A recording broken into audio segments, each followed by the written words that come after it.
கடந்த 15-16 ஆண்டு கால தமிழ் தேசிய தமிழ்நாட்டு அரசியல்ல மேற்பதினழுக்கம் பங்கெடுக்காத போராட்டங்கள் கிடையாது. அதற்காக நாங்கள் அதிமுக அரசு காலகட்டத்திலும் திமுகவுடைய அரசு காலகட்டத்திலும் எண்ணற்ற வழக்குகள் எங்கள் மீது நிலுவையில் இருக்கிறது. இன்னும் நீதிமன்றம் நாங்கள் சென்று கொண்டுதான் வந்து களத்தின் அடிப்படையில் நாங்கள் போராடி கொண்டிருக்கிறோம். அதனால் மேற்பதினழுக்கம் அரசியல் நிலைப்பாடு என்பது தமிழ் மக்களிடத்தில் கவனம் ஈர்க்கக்கூடிய ஒன்றாகவும் என்ன சொல்றாங்கன்னு கேட்கக்கூடிய விடயமாக இருக்கிறது. பல்வேறு உணர்வாளர்கள் பிற கட்சிகள் இருக்கலாம், பிற இயக்கங்கள் இருக்கலாம். ஆனால் தமிழ் தேசிய அரசியல், தமிழ் மண் அரசியல், ஒன்றிய அரசுக்கு எதிரான வேலை திட்டம், பாஜக RSSக்கு எதிரான வேலை திட்டத்துல எங்களுடைய அரசியல் நிலைப்பாடு என்பது தமிழ் சமுதாய மக்களால் கூர்ந்து கவனிக்கப்படுகிறது என்பதை நாங்கள் அறிகிறோம், உணர்கிறோம். அதன் அடிப்படையில் கடந்த 2-3 தேர்தல் அடிப்படையில் எந்த பிரச்சாரத்தை தமிழ் தேசிய தமிழ்நாட்டு அரசியலை கூர்மைப்படுத்தினோமோ அதே நிலைப்பாடை மையப்படுத்தி இந்த முறையும் தேர்தல் களம் சூடுபிடித்திருக்கிறது. அனைவரும் தேர்தல் மும்முரமாக உழைத்துக் கொண்டிருக்கிறார்கள். எங்கள் இயக்கத்துடைய தலைவர் தோழர் திருமுரு காந்தி பத்திரிகையாளர் மன்றத்திலே தோழர்களை முகநூல் வாயிலாகவும் பிற ஊடகத்தின் வாயிலாகவும் அவர் தெரிவித்த செய்தி என்பது இந்த முறையும் தமிழ்நாட்டு மண்ணிலே பாஜகவை வீழ்த்தக்கூடிய அரசியலை நாங்கள் முன்னெடுப்போம். அந்த வகையில் தமிழ்நாட்டில் எங்கெல்லாம் பாஜக நிற்கிறதோ அதையும் அந்த பாஜக சங் பரிவார் அமைப்பு உறுதுணையாக வெற்றி பெற கூறாக இருக்கக்கூடிய அதோடைய கூட்டணி கட்சிகளையும் தோல்வி அடைய செய்வோம் என்ற முழக்கத்தின் பெயர்ல தமிழ்நாடு முழுவதும் கடந்த 20-25 நாட்களாக எங்களுடைய தோழர்கள் சுழன்று கொண்டிருக்கிறார்கள். மக்கள்கிட்ட நல்ல ரெஸ்பான்ஸ். குறிப்பாக இந்தி மொழிக்கு எதிராக தமிழ் மக்கள் ஒன்று திரட்டக்கூடிய இடத்திலும் ஒன்றிய அரசுக்கு எதிரான முழக்கங்களை வைத்து நாங்கள் பேசும்போது மக்கள் மன்றம் வந்து எங்க கிட்ட கை குலுக்கிறதா இருந்தாலும் சரி, அதற்கான அரவணைப்பு ஆதரவு தெரிவிப்பதாக இருந்தாலும் சரி, மோடிக்கு எதிரான அலையும் மோடி அரசாங்கத்துடைய கூட்டணிக்கு எதிரான அலையும் தமிழ்நாட்டில் தென்படுகிறது. ஆனால் இந்த தேர்தலில் நாங்கள் அது மட்டும் முழக்கமாக வைக்காமல் தமிழ் தேசிய அரசியலை கொச்சைப்படுத்துகிற, தமிழ் ஈழ அரசியலை கொச்சைப்படுத்துகிற RSS சங் பரிவார் அமைப்போட துணை நிற்கக்கூடிய நாம் தமிழர் கட்சியுடைய சீமானையும் நாம் தமிழரையும் வெளிப்படையாக RSS உடைய கைக்கூலிகள், இவர்கள் தமிழ்நாட்டுக்கு தேவையில்லாத அரசியல் என்று சொல்லி இந்த 2 பேரையும் துடைத்தறிக்கக்கூடிய அரசியலை நாங்கள் மக்கள் மன்றத்திலே முன்னெடுத்து வைக்கிறோம். அந்த ஒரு வகையில நாங்கள் சீமான் போட்டியிடக்கூடிய காரைக்குடி தொகுதியிலும் பிற ஏனைய மிக முக்கியமான நபர்கள் எங்கெல்லாம் நாம் தமிழர் கட்சி வேட்பாளராக நிறுத்தி இருக்கிறதோ எங்கள் சக்திக்கு உட்பட்டு, இங்க இருக்கக்கூடிய தமிழ் தேசிய ஆதரவாளர்கள் அவர்கள் சக்திக்கு உட்பட்டு இந்த 2 எதிரிகள், தமிழ் சமுதாயத்துக்கு இருக்கக்கூடிய இந்த 2 எதிரிகள், ஒன்று RSS சித்தாந்தத்தில் வரக்கூடிய பிஜேபி, இன்னொன்னு RSS உடைய துணைக்கிளை அமைப்பான நாம் தமிழர் கட்சி எதிர்த்து நாங்கள் தொடர்ச்சியாக தேர்தல் களத்தில் போராடி கொண்டிருக்கிறோம். இப்ப இந்த பிரஸ் மீட் எதுக்கு அப்படின்னும் பொழுது, கடந்த 4 நாட்களுக்கு முன்னாடி RSS உடைய ஒரு சேனல்ல, சங் பரிவார் அமைப்போட சேனல்ல ஒரு வீடியோவை வெளியிட்டு இருந்தாங்க. அதுல சீமான் அவர்கள் சங்கர மரத்துல இருக்கக்கூடிய கிளை அமைப்புக்குள்ள உள்ள போயிட்டு அங்க இருக்கக்கூடிய பார்ப்பனர்கிட்ட தன்னுடைய தேர்தல் நிலைப்பாடை வைத்து ஆசீர்வாதம் வாங்கிட்டு வர்றார். இதை கண்டித்து மேற்பதினழுக்கம் என்ன பண்ணியிருக்குன்னா, இன்னைக்கு நேற்று தமிழ்நாடு முழுவதும் இருக்கக்கூடிய அனைத்து மேற்பதினழு தோழர்களும் அங்க போனது மட்டுமல்ல, அவர் மாடுக்கு அந்த கோஷாலான்ற இடத்துக்கு போயிட்டு மாடுக்கு புல்லு ஊட்டி கொடுத்து அங்க ஐயர்கிட்ட சமஸ்கிருதத்துல மந்திரம் ஓதி தேர்தலில் வெற்றி பெற வேணும் ஆசீர்வாதம் வாங்கியிருக்காரு. நம்ம என்ன கேட்கிறோம்னா, திமுக தப்புன்னு சொன்னீங்க, அதிமுக தப்புன்னு சொன்னீங்க, நான் தான் இருக்கிறதுலே உத்தம புருஷன், நான் தான் இருக்கிறதுலே உன்னதமானவன் சொல்லக்கூடிய நீங்க சங்கர மடத்துக்குள்ள ஒரு தமிழனுக்கு என்ன வேலை? சங்கர மடத்துக்குள்ள தமிழீழ தேசிய தலைவரை தூக்கி பிடிக்கக்கூடிய உங்களுக்கு என்ன வேலை? சங்கர மடத்துக்குள்ள தமிழர்கள் அரண் சார்ந்து நிலை நிற்காமல் சங்கர மடம் சமஸ்கிருதம் நிற்குது, சங்கர மடம் ஆரியத்துக்கு துணை நிற்கிறது, சங்கர மடம் மோடிக்கு துணை நிற்கிறது, சங்கர மடம் இந்துத்துவத்துக்கு துணை நிற்கிறது. அங்க என்ன உங்க வேலை அப்படின்னு அந்த கேள்வி எழுப்ப விருப்பப்படும். அந்த கேள்வி எழுப்புறதுடைய ஒரு முகாந்திரம் தான் உங்களை திருத்தக்கூடிய நடவடிக்கை அல்ல, உங்களை இழிவு செய்யக்கூடிய நடவடிக்கையாக தமிழ்நாடு முழுவதும் இருக்கக்கூடிய எங்களுடைய தோழர்கள் இன்னைக்கு உங்களுடைய வீட்டுக்கு நீங்க சென்று வந்த அந்த கோஷாலாவுடைய கோமியத்தை உங்களுக்கு பரிசா உங்க வீட்டுக்கு இன்னைக்கு நாங்க எல்லாரும் கொரியர் அனுப்பிச்சிருக்கோம். அது ஒரு அவமானம். நீங்க என்ன சொல்றீங்க? நான் உள்ள போனது முருக பெருமாளை வழிபாட்டது. அவன் முருக பெருமாளை வழிபாட்டு வச்சிருக்கிறான். அவன் சுப்பிரமணிய, அவன் முருகன் சொல்ல மாட்டான், ஸ்கந்தன் சொல்லுவான். காஞ்சி மரத்துக்காரன் முருகன் சொல்லி கேள்விப்பட்டிருக்கீங்களா? முருகன் என்ற வார்த்தை தமிழ் இலக்கியங்கள் இருக்குது, தமிழ் அடையாளங்கள் இருக்குது. சுப்பிரமணியன் எங்க அடையாளத்தை இருக்கு, ஸ்கந்தன் எங்க அடையாளத்தை இருக்கு. சுப்பிரமணிய அப்படின்னா அரசியல் என்னன்னா பிராமணிய, அதோடைய ஒட்டுமொத்த தான் சுப்பிரமணிய. இன்னும் சொல்ல போனா அது ஆதிக்கத்தோடைய கூடு, அது ஆரியத்தோடைய கூறு. சுப்ர அப்படின்னா சமஸ்கிருதத்திலும் அவங்கள சொல்லக்கூடிய மொழியில வெள்ளன்னு அர்த்தம். வெள்ள முருகனை வைக்கிறோம் அப்படின்னா என்ன? வெள்ள முருகனா? என் வீட்டு முருகன் எங்க இருந்தான்? காடுகள்ல இருந்தான். என் வீட்டு முருகன் எங்க இருந்தான்? மலையில இருந்தான்.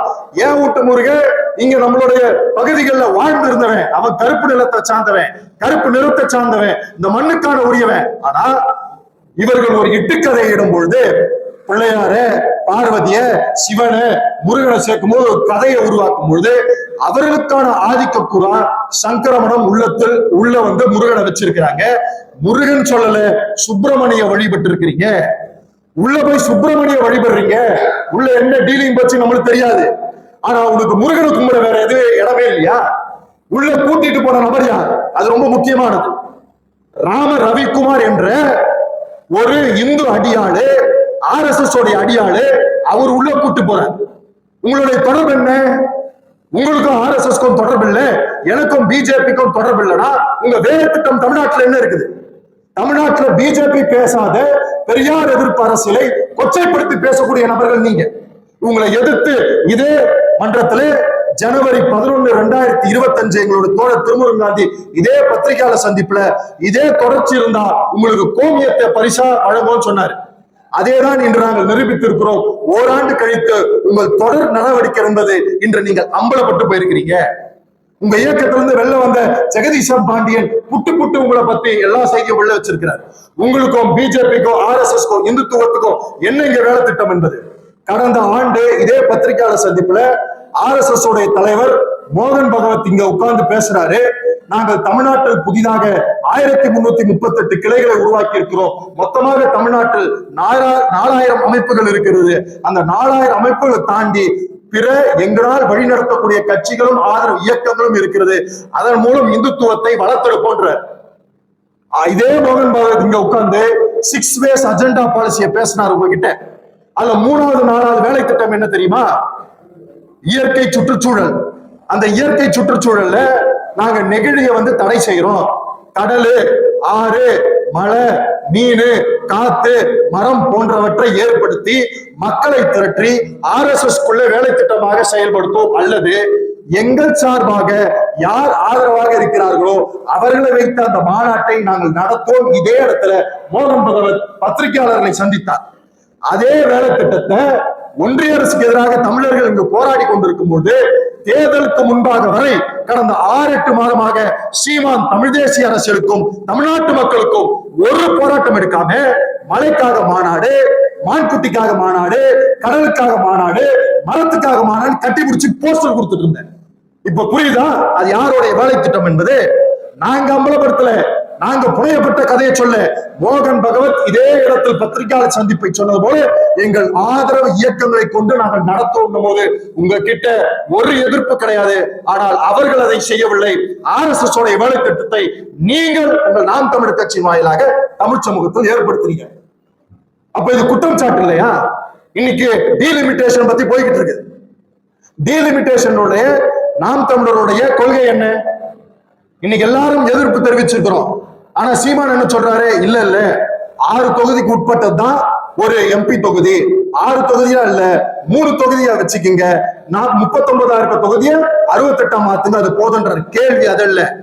இன்று ஒன்றிய அரசு கொண்டு வரக்கூடிய இந்த சட்ட மசோதாக்கு நீங்கள் ஆதரவு தெரிவிக்கிறீங்களா இல்லையா? அது நீர்த்து போக வேணுமா இல்லையா? அந்த சட்டம் சரியா தப்பா? இதான் கேள்வி. ஏன் மழுகக்கூடிய அரசியலை மீண்டும் மீண்டும் இந்த மண்ணில் பேசிக்கிட்டு இருக்கீங்க? அப்படின்னா மறைமுகமா என்ன சொல்றீங்க? 3 தொகுதியை வச்சு 68 தொகுதியா ஆனும் போது டீலிமிட்டேஷன் இன்னைக்கு அவன் கொண்டு வரக்கூடிய ப்ராசஸை நீங்க ஆதரிக்கிறீங்க.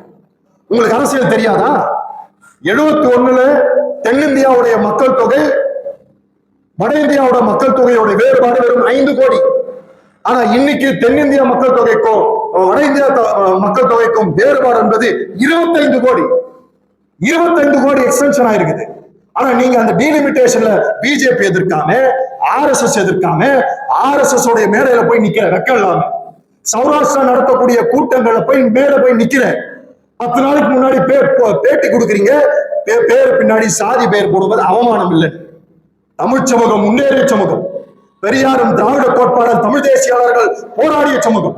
இங்கு சாதி என்பது இழிவு என்ற மனநிலையில பிஜேபி இன்னைக்கு சொல்லக்கூடிய ஹிந்து நீ சொல்லனா என்ன சாதின்னு கேட்கிறான். நீ இங்க உட்காந்து தமிழ்னா என்ன சாதின்னு கேட்டுக்கிட்டு இருக்க. இந்த வேலை திட்டம் யாரு? குருமூர்த்தி உட்கார்ந்து கொண்டு அந்த மேடையில குருமூர்த்தி பாராட்டுற பாத்தீங்களா, வேற கட்சிகளா எடுக்க முடியாதே இன்னைக்கு சீமான் செஞ்சிருக்கிறாரு. பாத்தீங்களா, ரங்கராஜ் பாண்டே சொல்றாரு பாரதியை புகழ்பாடி கொண்டிருக்கிறார். இது பாரதியோட கவிதை படித்த சீமான், பாரதியோடைய கவிதை படித்த தமிழ் சமூகம். அன்பான தமிழ் சமூகமே, பாரதியோடைய கட்டுரையை படிங்கள். தமிழை உயர்த்தி பேசுகிறாரா, சமஸ்கிருதத்தை உயர்த்தி பேசுகிறார்? படிச்சவங்க தானே, படிச்சுதானே இருக்கிறீங்க. எந்த அடிப்படையில் பாரதி எதிர்க்கிறோமா ஆதரிக்கிறோமான்றது இப்ப இல்ல கருத்து கேள்வி. இந்த நேரத்தில் பாரதி என்ற பார்ப்பனரை தூக்கி பிடித்து எந்த சாயத்தை வெளுக்க பாக்குறீங்க? நான் எதோடைய அடியாளம் காட்ட பாக்குறீங்க? தமிழ் சமூகத்துக்கு எந்த அரசியல் கட்சியும் பார்ப்பனரை வேட்பாளர் நிறுத்தல. ஆனா சீமான் தன்னுடைய ஆர்எஸ்எஸ் உடைய பணத்திற்காக, ஆர்எஸ்எஸ் உடைய வேலை திட்டத்திற்காக எந்த கட்சியும் தமிழ்நாட்டில் இருக்காத அளவு 6 பார்ப்பனர் வேட்பாளர்களை தமிழ்நாட்டில் நிறுத்திருக்கீங்க. அந்த எந்த பார்ப்பனர் வேட்பாளராச்சு தமிழ் மொழிக்கு ஆதரவாக போராட்டம் நடத்தி இருக்கிறார்களா? கடைசியா பார்ப்பனர் இருந்து இருக்குது.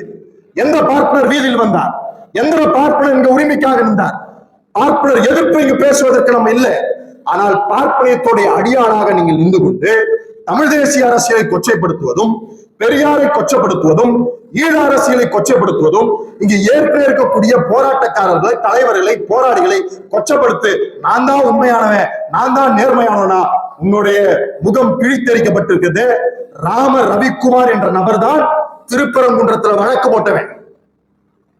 ஜி.ஆர். சுவாமிநாதனுடைய அந்த தீர்ப்பு வந்தது எந்த அடிப்படையில? வழக்கு போட்டது ராம ரவிக்குமார். முஸ்லீமுக்கு எதிராக இருக்கக்கூடிய இந்த இந்து சங் பரிவார் கும்பலோட சீமானுக்கு என்ன வேலை? காஞ்சி சங்கரமடத்துக்குள்ள உனக்கு என்ன வேலை? 2500 வருஷம் பழமையான கோயில் போய் சொல்லி தெரியுது. 2500 வருஷம் சங்கரமடம் பழமையானதா? ஐயா, 2500 வருஷம் முன்னாடி பல்லவன் ஆட்சி செஞ்சுட்டு இருந்தான், சேர சோழ பாண்டியன் ஆட்சி செஞ்சுட்டு இருந்தான்.